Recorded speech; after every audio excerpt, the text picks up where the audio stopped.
Hello दोस्तों, कैसे हो आप सब। उम्मीद करता हूँ बेहद स्वस्थ होंगे, मस्त होंगे। आज का जो हमारा वीडियो सेक्शन होगा फिर से वहीं से कंटिन्यू करते हुए नजर आएंगे। That is why the chemical reactivity of aryl halide is much less as compare to reactivity of alkyl halide. कि एराइल हैलाइड की रिएक्टिविटी अल्काइल हैलाइड से कम होती है, तो क्यों होती है। दो रीजन हम कर चुके थे, that is called resonance effect, और दूसरा कर चुके थे that is called bond length. तो वीडियो सेक्शन को आगे बढ़ाते हैं, उसी चीज को तीसरे तरीके से कैसे बता सकते हैं, that is called bond polarity.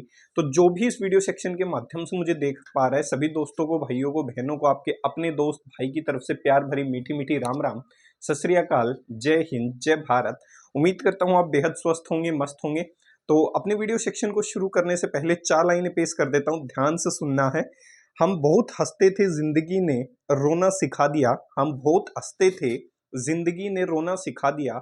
सबके साथ बैठना अच्छा लगता था, आज अकेला रहना सिखा दिया। बात करने का शौक तो बहुत था हमें, पर जिंदगी ने चुप रहना सिखा दिया। तो उम्मीद करता हूं ये चार लाइनें पसंद आई होंगी। तो चलते हैं, that is called bond polarity. Bond polarity का कंसेप्ट क्या कहता है, ध्यान से सुनो।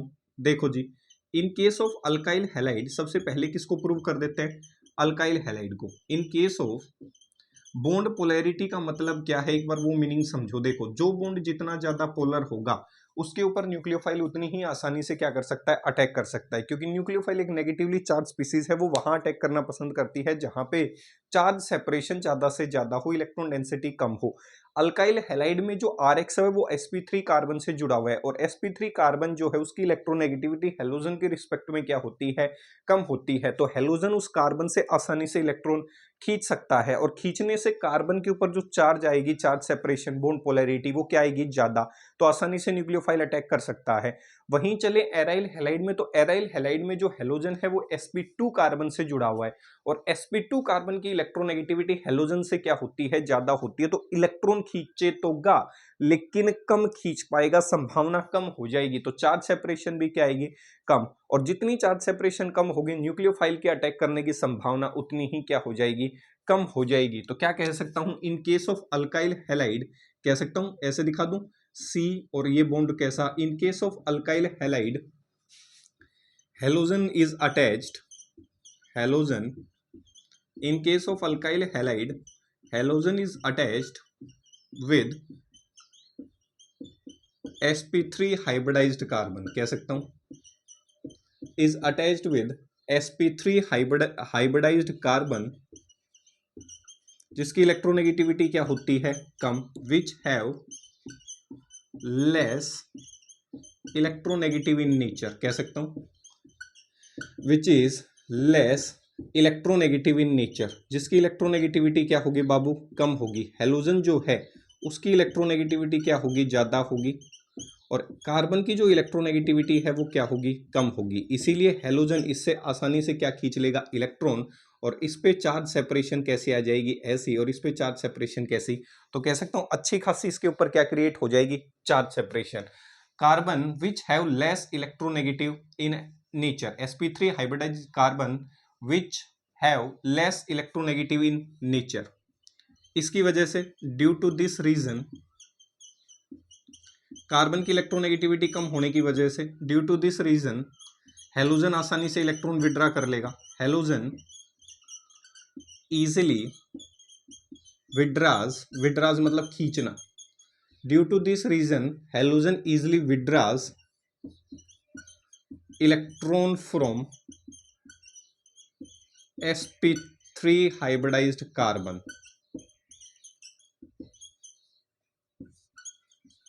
ज्यादा से ज्यादा ये जो हेलोजन है इस sp3 हाइब्रिडाइज कार्बन से लगातार इलेक्ट्रॉन खींचेगा, और जितने ज्यादा इलेक्ट्रॉन खींचेगा वो बॉन्ड उतना ही ज्यादा क्या होगा, पोलर, और जो बॉन्ड जितना ज्यादा पोलर होगा उस पे न्यूक्लियोफाइल उतनी ही आसानी से क्या कर सकता है, अटैक कर सकता है।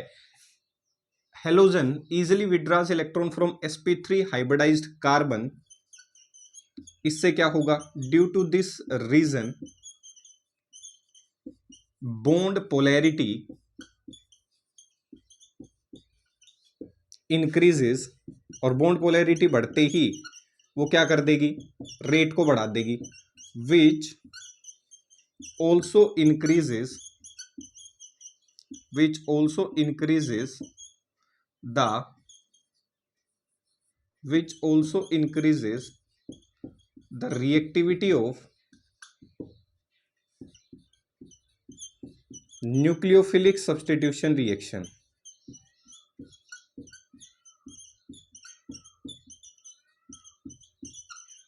कह सकता हूं भाई, सही है। ये क्या कह रहा है कि sp3 हाइब्रिडाइज्ड कार्बन के साथ वो हेलोजन जुड़ा रहा होगा तो आसानी से वो हेलोजन उस कार्बन से क्या खींच सकता है, इलेक्ट्रॉन। अगर वो हेलोजन लगातार उस कार्बन से इलेक्ट्रॉन खींचता रहा तो एक वक्त ऐसा आएगा कि कार्बन के ऊपर जो बॉन्ड पोलैरिटी है, चार्ज है, वो अच्छा खासा ज्यादा आ जाएगा, जिसकी वजह से उसके ऊपर आसानी से कौन अटैक कर सकता है, एक पॉजिटिवली चार्ज स्पीसीज के ऊपर आसानी से कौन हमला कर सकता है, न्यूक्लियोफाइल हमला कर सकता है। और जितनी आसानी से न्यूक्लियोफाइल हमला करेगा उसकी रिएक्टिविटी उतनी ही ज्यादा क्या होगी, होती हुई नजर आएगी फॉर न्यूक्लियोफिलिक सब्स्टिट्यूशन रिएक्शन। मतलब हेलोजन को तो यहां से हटा देगा और बदले में किसको इंट्रोड्यूस करता हुआ नजर आएगा, न्यूक्लियोफाइल को इंट्रोड्यूस करता हुआ नजर आएगा। तो कह सकता हूं जितनी ज्यादा बॉन्ड पोलैरिटी रही होगी, न्यूक्लियोफाइल उतनी ही आसानी से यहां पे क्या कर सकता है, अटैक कर सकता है। और अटैक होते ही यहां से जो रेट है वो क्या कर जाएगा, बढ़ जाएगा न्यूक्लियोफिलिक सब्स्टिट्यूशन रिएक्शन का। किसके केस में, अल्काइल हैलाइड के केस में। ध्यान से देख लो भाई, एल्काइल हैलाइड में जो कार्बन है वो sp3 है और वो हेलोजन के साथ जुड़ा हुआ है, तो हेलोजन आसानी से इलेक्ट्रॉन खींच सकता है, जिसकी वजह से ज्यादा चार्ज सेपरेशन क्रिएट होगी कार्बन पे। वो बॉन्ड उतना ही ज्यादा क्या होगा, पोलर होगा। और जो बॉन्ड जितना ज्यादा पोलर होगा उसके ऊपर न्यूक्लियोफाइल आसानी से हमला कर देगा और आसानी से उस हेलोजन ग्रुप को वहां से निकालने में क्या रहेगा, सक्षम रहेगा। तो न्यूक्लियोफिलिक सब्स्टिट्यूशन के रिएक्शन की जो रिएक्टिविटी है वो भी क्या कर जाएगी, बढ़ जाएगी। ध्यान से देखने का, सही है। देख लो भाई, केस फर्स्ट, केस सेकंड, देखो सेम टू सेम लिखना है, सही है। In case of aryl halide, अब की बार अल्काइल हैलाइड नहीं है, कौन सा है बाबू, एराइल हैलाइड है, सही है। एक ही जगह दिखा रहा हूं। In case of aryl halide, सही है, ये रहा आपका एराइल हैलाइड, ये लो। In case of aryl halide क्या कह सकता हूं, देखो एराइल हैलाइड की अगर बात करूं तो ये सिस्टम कैसा रहा होगा, sp2 हाइब्रिडाइज्ड कार्बन वाला रहा होगा। ये दिखा देता हूं ऐसे, इसका एक पोर्शन दिखा रहा हूं, ये वाला जो कार्बन है इसका यहां से जो डबल बॉन्ड है सिर्फ वो दिखा रहा हूं ऐसे, सही है। शॉर्ट रिप्रेजेंटेशन दिखा रहा हूं एराइल हैलाइड की, पूरा बॉन्ड नहीं दिखा रहा, ऐसा ना सोचना कि एराइल हैलाइड है, गलत है। इसका एक कार्बन की पोजीशन दिखा रहा हूं और ये दिखा रहा हूं कि ये कार्बन जो है वो कौन सा कार्बन है, sp2 हाइब्रिडाइज्ड कार्बन है। पीछे वाले में जो कार्बन है वो हेलोजन के साथ जो जुड़ा हुआ था वो sp3 था और ये कौन सा है, sp2। और आपको पता है sp2 कार्बन की इलेक्ट्रोनेगेटिविटी क्या होती है, ज्यादा, इसीलिए हेलोजन आसानी से इलेक्ट्रॉन sp2 हाइब्रिडाइज्ड कार्बन से नहीं खींच सकता। और जब आसानी से इलेक्ट्रॉन नहीं खींच पाएगा तो बॉन्ड पोलैरिटी भी क्या आएगी, कम आएगी, चार्ज सेपरेशन क्या आएगी उस पर, कम। और कम आएगी तो न्यूक्लियोफाइल के अटैक करने की जो संभावना है, रिएक्टिविटी है, वो भी थोड़ी क्या हो जाएगी, कम हो जाएगी। इसीलिए कह सकता हूं अल्काइल हैलाइड की रिएक्टिविटी ज्यादा होती है as compare to aryl halide. In case of aryl halide, halogen is attached with कौन सा carbon, sp2 hybridized carbon, which have more electronegative, which is have suit नहीं हो रहा, which is more electronegative in nature, जो nature में कैसा होगा, अच्छा खासा इलेक्ट्रोनेगेटिव होगा। ऐसे दिखा सकता हूं ऐसे, ये sp2 हाइब्रिडाइज्ड कार्बन है, कौन सा कार्बन है, sp2 हाइब्रिडाइज्ड कार्बन। और sp2 हाइब्रिडाइज्ड कार्बन की इलेक्ट्रोनेगेटिविटी अच्छी खासी क्या होती है, ज्यादा, इलेक्ट्रॉन खींचे तो गा लेकिन अब की बार उतने नहीं खींच पाएगा जितनी इसको आवश्यकता है। इसका मतलब पीछे मैंने एक डेल्टा से दिखाया, मतलब अच्छी खासी मात्रा में इलेक्ट्रॉन खींच रहा था, यहां खींचे तो गा लेकिन ना के बराबर बहुत कम खींचता हुआ नजर आएगा। Due to this reason halogen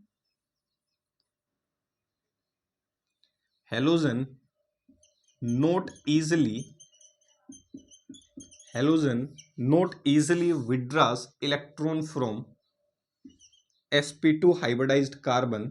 इसकी वजह से, क्यों, क्योंकि sp2 हाइब्रिडाइज्ड कार्बन नेचर में कैसा होता है, more electronegative.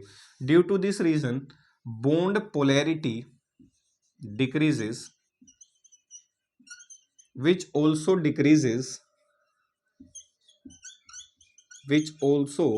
decreases the reactivity of nucleophilic substitution reaction, जो उस रिएक्टिविटी को भी क्या करती हुई नजर आएगी, घटाती हुई नजर आएगी। तो कह सकता हूं अल्काइल हैलाइड की रिएक्टिविटी इसीलिए भी ज़्यादा होती है क्योंकि बॉन्ड पोलैरिटी जो है, बॉन्ड की जो सेपरेशन है वो sp2 हाइब्रिडाइज्ड कार्बन है, मोर इलेक्ट्रोनेगेटिव है।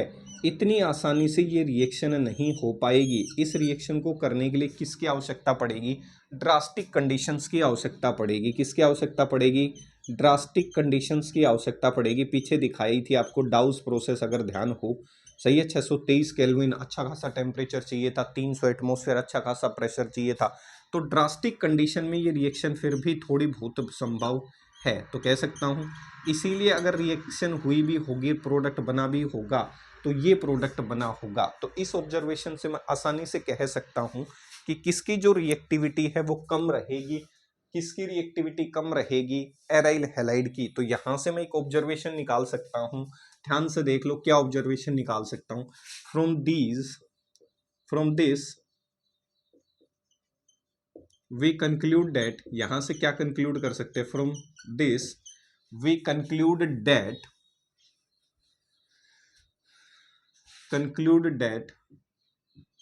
The bond polarity of alkyl halide, the bond polarity of alkyl halide is more than aryl halide, hence the reactivity of alkyl halide is also more than the reactivity of aryl halide। कह सकता हूं इसीलिए bond जो polarity है वो alkyl halide की ज़्यादा होती है, और जो बॉन्ड पोलैरिटी जितनी ज़्यादा होगी, जो बॉन्ड जितना ज़्यादा पोलर होगा, उसके ऊपर न्यूक्लियोफाइल उतनी ही आसानी से क्या कर सकता है, अटैक कर सकता है। सही है, देख लो ध्यान से, किसी भी प्रकार की कोई दिक्कत तकलीफ नहीं होनी चाहिए। सही है, सही है क्या, हे बाबू भाई, सही होने का ध्यान से सुनो। फिर इसी बात पे एक शायरी सुना देता हूँ। सही है, ध्यान से सुनने का रे, क्या सुनने का, ध्यान से। सही है, क्या है कि ये शायरी आज के समय में बिल्कुल सटीक है, ध्यान से सुनो। किसी फकीर ने सच कहा था हमसे, ध्यान से सुनो क्या कहा उन महाराज ने हमें। देखो ध्यान से, सच कहा था एक फकीर ने मुझे, तू सबका होगा तेरा कोई नहीं, तू सबको समझेगा तुझे कोई नहीं, तू सबका साथ देगा तेरा कोई नहीं, तू सबके लिए जिएगा तेरे लिए कोई नहीं, तू सबकी खातिर मरेगा तेरे लिए कोई नहीं। तो देख सकते हो भाई, आज का समय ऐसा हो चुका है। ठीक है भाई, सबके लिए जी रहे हैं हम, तो सबके लिए ही जी रहे हैं। सही है, अपने लिए सभी जीते हैं, आप जैसा करेंगे वैसा भरेंगे। ठीक है, बुरा करेंगे तो बुरा मिलेगा, अच्छा करेंगे तो हो सकता है अच्छी चीज़ों को वक्त लग जाए, उसमें तो कोई दो राय है ही नहीं, अच्छाई को वक्त लगता है। सही है, अच्छाई को वक्त इसलिए लगता है, आप देख सकते हो रामायण के सबसे बड़े जो ज्ञानी व्यक्ति थे महाराजा श्री राम, सही है, उनको भी अच्छाई की वजह से 14 साल का वनवास दिया गया था। मतलब उनको भी अच्छाई साबित करने में 14 साल लग गए थे। तो अच्छाई को समय लगता है, सही है, बुराई तो हाथों हाथ प्रचलित हो जाती है। खमियां निकालना, उसकी टांग खींचना, उसको नीचे गिराना, ज़्यादा पैसे कमाने की होड़ में आगे लगना, उसको पीछे छोड़ देना, मैं उससे ज़्यादा रहूँगा, वो मुझसे कम रहेगा, मैं उसको ऐसा करूँ, मैं उसको वैसा करूँ। तो यू हैव टू पे बैक द थिंग्स, ये पक्का है। आप कितने भी शक्तिशाली क्यों ना हो, अगर आपने गलत कृत्य किए हैं आपको भुगतना पड़ेगा। सही है, चौथा पॉइंट देखो रिएक्टिविटी को प्रूव करने का, वो होता है इलेक्ट्रॉनिक रिपल्शन। सही है, कौन सा रिपल्शन बाबू, इलेक्ट्रॉनिक रिपल्शन। इलेक्ट्रॉनिक रिपल्शन क्या कहता है, ध्यान से देखने का। देखो जी, इलेक्ट्रॉनिक रिपल्शन क्या कहता है, in case of alkyl halide,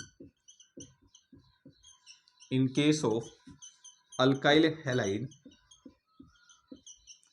halogen is attached. In case of alkyl halide, halogen is attached with sp3 hybridized carbon, is attached with sp3 hybridized carbon. सही है, ध्यान से देखने का। Halogen is attach with sp3 hybridized carbon. देखो ध्यान से, अब इसके ऊपर कौन अटैक करने आएगा बाबू? न्यूक्लियोफाइल। तो देखो ध्यान से, इलेक्ट्रॉनिक रिपल्शन क्या कहता है, न्यूक्लियोफाइल भी नेगेटिव है और हेलोजन जब लगातार इलेक्ट्रॉन खींचेगा तो हेलोजन पे भी चार्ज कैसा आएगा? नेगेटिव। ऐसा तो हो नहीं सकता कि न्यूक्लियोफाइल हवा में आएगा किधर से भी अटैक कर देगा।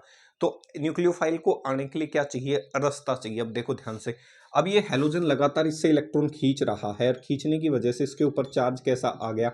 नेगेटिव आ गया। अगर मान लो न्यूक्लियोफाइल जो है वो इसी दिशा से आता है, इसी दिशा से आया, तो इस दिशा से ऐसे एरो दिखा दूं, सही है। जैसे ही आएगा ये इससे टकराएगा और इससे टकरा कर क्या चला जाएगा? वापस चला जाएगा। मतलब यहां से अल्काइल हैलाइड के केस में क्या होगा? जो हेलोजन है उसके द्वारा न्यूक्लियोफाइल को रिपेल कर दिया जाएगा। जिस दिशा में न्यूक्लियोफाइल है उस दिशा, सॉरी, जिस दिशा में हेलोजन है उस दिशा से तो कम से कम न्यूक्लियोफाइल इतनी आसानी से एंटर नहीं कर सकता, क्योंकि दोनों के ऊपर इलेक्ट्रॉन डेंसिटी मौजूद है और ये इलेक्ट्रॉन डेंसिटी एक दूसरे को क्या करना शुरू कर देती है? रिपेल करना शुरू कर देती है। लेकिन अल्काइल हैलाइड के केस में ये रिपल्शन जो है वो एक ही डायरेक्शनल का है। ये जो है डेट इज आर ग्रुप, इसको ऐसे भी तो दिखा सकता हूं, आर एक्स, सही है। इसमें जो दूसरा ग्रुप है वो कैसा है? आर ग्रुप है। तो इसका मतलब इसमें जो रिपल्शन फील किया जाएगा किसी भी न्यूक्लियोफाइल के द्वारा, वो सिर्फ किसके द्वारा फील करवाया जाएगा? That is from halogen. Carbon पे तो वो आसानी से क्या कर सकता है? अप्रोच कर सकता है। मतलब यहां से अगर इसको कोई रिपल्शन करवा सकता है, फील करवा सकता है, वो एक ही डायरेक्शन है, डेट इज हेलोजन। बाकी तो आराम से क्या कर सकता है? आगे पीछे से हमला करके क्या बना सकता है? प्रोडक्ट बना सकता है। तो यहां से क्या कह सकता हूं? In case of alkyl halide, in case of alkyl halide, nucleophile जितनी ज्यादा रिपल्शन होगी, भाई रिपल्शन का मतलब जितना ज्यादा इलेक्ट्रॉन डेंसिटी किसी के पास होगी या आपकी, उतनी ही ज्यादा क्या होगी? रिपल्शन। और जितनी ज्यादा रिपल्शन होगी न्यूक्लियोफाइल, उतनी ही कम संभावना होगी कि उस पर्टिकुलर जगह तक क्या कर जाए? पहुंच जाए। भाई मान लो वो, आप किसी को पास बुलाना चाहते हो तो पास आने दोगे तभी तो आएगा। अब मान लो कोई व्यक्ति पास आ रहा है, आने ही नहीं दे रहे, उससे पहले ही उसको धक्का मार के दूर कर रहे हो कि दूर हो जाओ, दूर हो जाओ, तो रिएक्शन के लिए तो क्या आना पड़ेगा? पास आना पड़ेगा। जब तक पास आएगा नहीं, हेलोजन सब्स्टिट्यूट होगा नहीं, तो इसमें सिर्फ एक ही प्रकार का रिपल्शन फील किया गया, that is from halogen side, not from alkyl group side, कह सकता हूं। तो जितना ज्यादा रिपल्शन होगा उतनी ही कम संभावना होगी रिएक्शन के होने की। इन case of alkyl halide, nucleophile is repelled by halogen group only, कह सकता हूं। जितनी ज्यादा रिपल्शन होगी उतनी कम रिएक्टिविटी होगी, ध्यान रखना है। तो क्या कह सकता हूं? In case of alkyl halide, nucleophile is repelled by halogen group only, कह सकता हूं। हेलोजन या हैलाइड जो आइन है और हैलाइड आइन ओनली, या फिर जो हैलाइड आइन है सिर्फ उसके द्वारा ही क्या फील किया जाएगा? रिपल्शन। लेकिन अगर मैं एराइल हैलाइड की बात करूं, दूसरा इसी के अंदर बी पार्ट, अगर मैं एराइल हैलाइड की बात करूं, इन case of aryl halide, halogen is attach with sp2 hybridized carbon. Halogen किससे जुड़ा हुआ है बाबू? sp2 हाइब्रिडाइज्ड कार्बन से जुड़ा हुआ है। अब देखो ध्यान से, इधर देखो, इधर ये ध्यान से देखने का। आपने पढ़ी है कि जो डबल बॉन्ड होता है, ऐसे दिखा दूं, डबल बॉन्ड को ऐसे दिखा देता हूं, क्या दिक्कत है? आपने पढ़ा है जो डबल बॉन्ड होता है उसकी जो इलेक्ट्रॉन डेंसिटी होती है वो कैसी होती है? अबोव द प्लेन होती है। और कैसे होती है? Below the plane. Double bond की जो इलेक्ट्रॉन डेंसिटी है, 11th क्लास में आपने पढ़ा होगा, sp2 हाइब्रिडाइज्ड कार्बन जो होता है उसकी electron density above the plane होती है। और कहाँ होती है? Below the plane. उसकी इलेक्ट्रॉन डेंसिटी फैली हुई होती है, इसीलिए अल्कीन की रिएक्टिविटी ज्यादा होती है एज कंपेयर टू अल्काइन और अल्केन, क्योंकि इलेक्ट्रॉन डेंसिटी एक्सपोज होने की वजह से कोई भी आसानी से इलेक्ट्रोफाइल उसके ऊपर 11th क्लास में क्या कर रहा था? अटैक कर रहा था। अब देखो ध्यान से, अगर electron density sp2 hybridized carbon की अबो द प्लेन होती है और बिलो द प्लेन होती है, ऐसे दिखा रहा हूं ध्यान से देखने का, that is circular pi electron density. सही है, डायग्राम से दिखाने की कोशिश कर रहा हूं। ऐसी इलेक्ट्रॉन डेंसिटी होती है अबो द प्लेन और कैसे, बिलो द प्लेन। सही है, ये पूरे में फैली हुई होती है सर्कुलर पाई इलेक्ट्रॉन डेंसिटी। ऐसा नहीं है कि ये पीछे की जगह खाली है, ये यहां तक कंप्लीट ऐसे फैली हुई होती है एकदम सर्कुलर। कौन सी electron density, pi electron density. अब देखो अल्काइल हैलाइड के केस में कम से कम न्यूक्लियोफाइल के द्वारा ही रिपल्शन करवाया जा रहा था, सिर्फ एक ही दिशा से धक्का मारकर निकाला जा रहा था। लेकिन एराइल हैलाइड के केस में देखो ध्यान से, एराइल हैलाइड के केस में क्या हो रहा है, एराइल हैलाइड के केस में ये हो रहा है न्यूक्लियोफाइल को जो है हैलोजन तो रिपेल कर ही रहा है। दूसरा, अगर मान लो हैलोजन यहां से पीछे से आगे पीछे से कहीं हमला करने की सोच भी लेता तो भी संभावना नहीं थी। क्यों? क्योंकि इलेक्ट्रॉन डेंसिटी जो है वो अबो द प्लेन है और बिलो द प्लेन है, ऊपर भी है और कहां है, नीचे। जैसे ही न्यूक्लियोफाइल इसके पास पहुंचेगा तो इलेक्ट्रॉन डेंसिटी नेगेटिव, ये भी कैसा नेगेटिव, आगे हैलोजन के साथ नेगेटिव, तो आगे से तो हैलोजन नहीं जाने देगा। पीछे से इस बेंजीन रिंग पे electron density above the plane है और बिलो द प्लेन, तो पीछे से हमला करने कौन नहीं देगी, बेंजीन रिंग हमला करने नहीं देगी। तो क्या कह सकता हूं, in case of aryl halide, सही है, in case of aryl halide electron density on benzene ring, कह सकता हूं in case of aryl halide electron density on benzene ring is present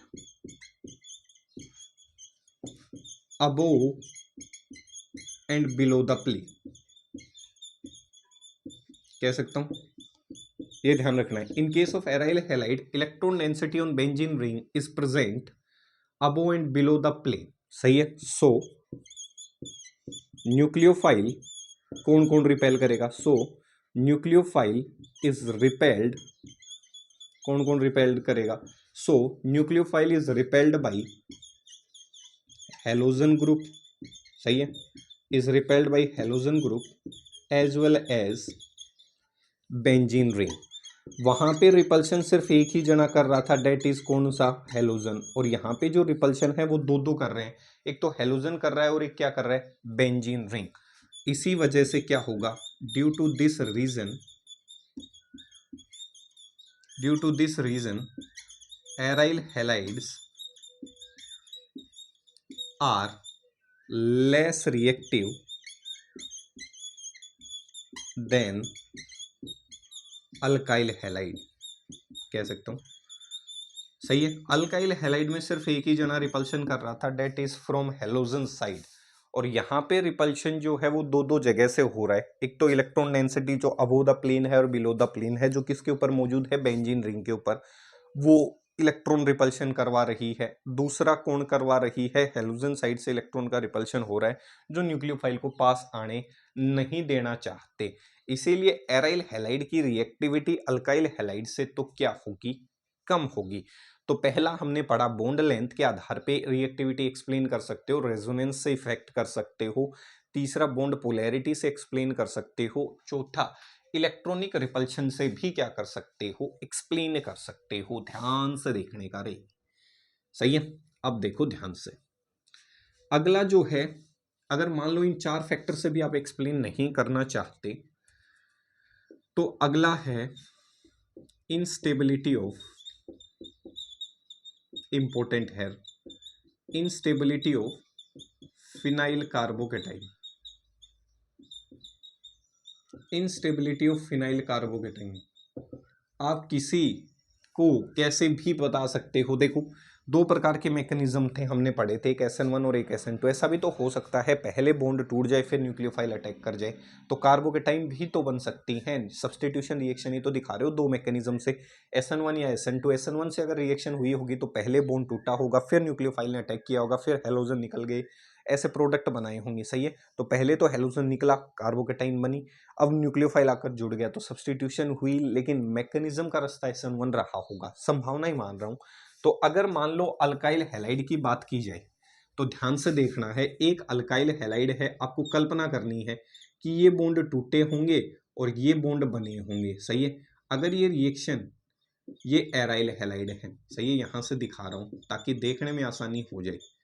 अब देखो ध्यान से, अगर ये बॉन्ड टूटा होगा अल्काइल हैलाइड का, सही है, पहली बात तो एराइल हैलाइड का इतनी आसानी से बॉन्ड टूटेगा नहीं क्योंकि रेजोनेंस में है, डबल बॉन्ड कैरेक्टर एक्वायर कर रहा है। मान लेता हूँ किसी भी जुगाड़ जपाट से तुमने इसको तोड़ दिया, और अगर ये बॉन्ड टूट भी गया होगा तो इसने कार्बन पे पॉजिटिव चार्ज छोड़ा होगा और ये कार्बोकेटाइन बनाई होगी, डेट इज कॉल्ड कौन सी, फिनाइल कार्बोकेटाइन। और आपको पता है ये धरती की अच्छी खासी अनस्टेबल कार्बोकेटाइन है, हाईली अनस्टेबल कार्बोकेटाइन। अब किसी का प्रोडक्ट ही इतना अनस्टेबल है तो आप क्या कहेंगे उसके बारे में, आप यही कहेंगे कि भाई ये बनना पसंद नहीं करता, आपने इसको जबरन बना दिया। अब इसका जो कंपोनेंट बनने वाला है वही स्टेबल नहीं है, वही जब तक स्टेबल नहीं होगा तब तक न्यूक्लियोफाइल पहुंचेगा, तब तक तो इसकी कहानी खत्म हो चुकी होगी, न्यूक्लियोफाइल हमला किस पे करेगा।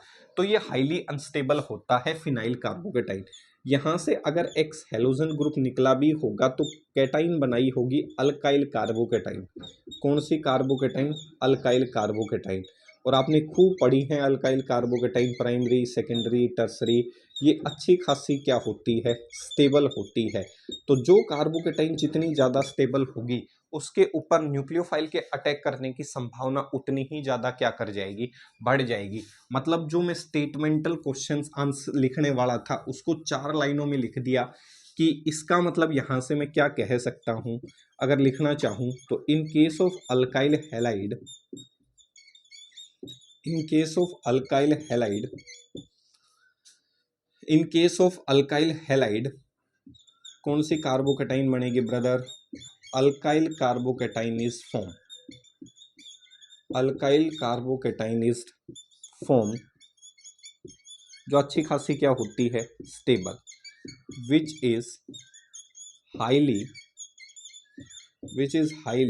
स्टेबल इन नेचर, जो नेचर में कैसी होगी, stable. Whereas in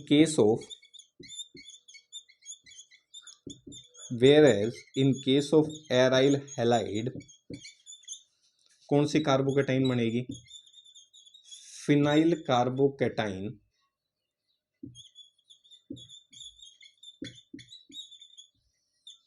phenyl carbocation is formed, जो क्या होगी, विच is highly unstable in nature. कह सकता हूं फिनाइल कार्बोकेटाइन कैसी होती है, हाईली अनस्टेबल इन नेचर। इसी वजह से due to this reason aryl halides are less reactive as compared to alkyl halides। सही है, इसीलिए कह सकता हूं ये लेस रिएक्टिव होंगे,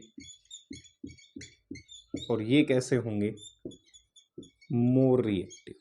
सही है, इसीलिए अल्काइल हैलाइड की रिएक्टिविटी ज़्यादा होती है और एराइल हैलाइड जो होते हैं उनकी रिएक्टिविटी क्या होती है, कम होती है। तो इन 5 फैक्टर्स के आधार पे आप आंसर कैलकुलेट कर सकते हैं। पहला फैक्टर था बॉन्ड लेंथ, उससे भी पहले का जो फैक्टर था ए वो था रेजोनेंस इफेक्ट, उससे आंसर बता सकते हैं, बॉन्ड लेंथ से बता सकते हैं, बॉन्ड पोलैरिटी से बता सकते हैं, जैसा आपको अच्छा लगे। इसके बाद चौथा पॉइंट अभी अभी हमने किया, इलेक्ट्रॉनिक रिपल्शन से बता सकते हैं। और पांचवा आपके सामने मौजूद है instability of phenyl carbocation. 5 factor में से जो फैक्टर आपको अच्छा लगे उस पे क्वेश्चन आ सकता है कि why the reactivity of aryl halide is less as compare to the reactivity of alkyl halide. सही है, तो मिलेंगे फिर अगले वीडियो सेक्शन में। अगर चीज़ें पसंद आ रही हैं तो आपसे हाथ जोड़कर विनम्र निवेदन है सपोर्ट करते हुए नजर आए। सही है, आपके सपोर्ट से बहुत सी चीज़ें बदल सकती हैं। तो जाने से पहले 4 लाइनें पेश कर देते हैं। देखो भाई, हार तो हम मानेंगे नहीं, इतना तो पक्का तय है, सही है। चीज़ें फेमस हों ना हो उससे कुछ ज़्यादा फर्क होगा भी नहीं, लेकिन खुद के अंदर इम्प्रूव हो रहे हैं दिन प्रतिदिन, तो कम से कम इस प्लेटफॉर्म का ये फ़ायदा तो हम अपने लिए उठा सकते हैं, सही है। आजकल क्या चल रहा है कि सब लोग एक दूसरे की बुराई ढूंढने में लगे पड़े हैं कि जी वो ऐसा है, वो ऐसा है। मैं आपको बता देता हूँ कौन कौन कैसा है, ध्यान से सुनना है। शीर्षक है कौन कौन कैसा है। वो ऐसा है, वो वैसा है, कौन जाने कौन कैसा है। इतना ना किसी की जिंदगी में झांका करो, दूसरों पर उंगली उठाने से पहले खुद को उसकी जगह पर रखकर आका करो। सबकी अपनी अपनी जिंदगी है, अपने अपने सुख और गम हैं, किसी के ज़्यादा तो किसी के कम हैं। कोई है कमज़ोर यहाँ तो कोई रखता दम है, किसी के होठों पर मुस्कान तो किसी के आंखें नम हैं। तो कम से कम भाई ये ना कहें कि वो ऐसा है, वो ऐसा है। अपने काम से काम रखें, किसी के अंदर ऐसा वैसा करने से पहले एक बार अपने अंदर ऐसा वैसा कर कर जरूर झांक ले।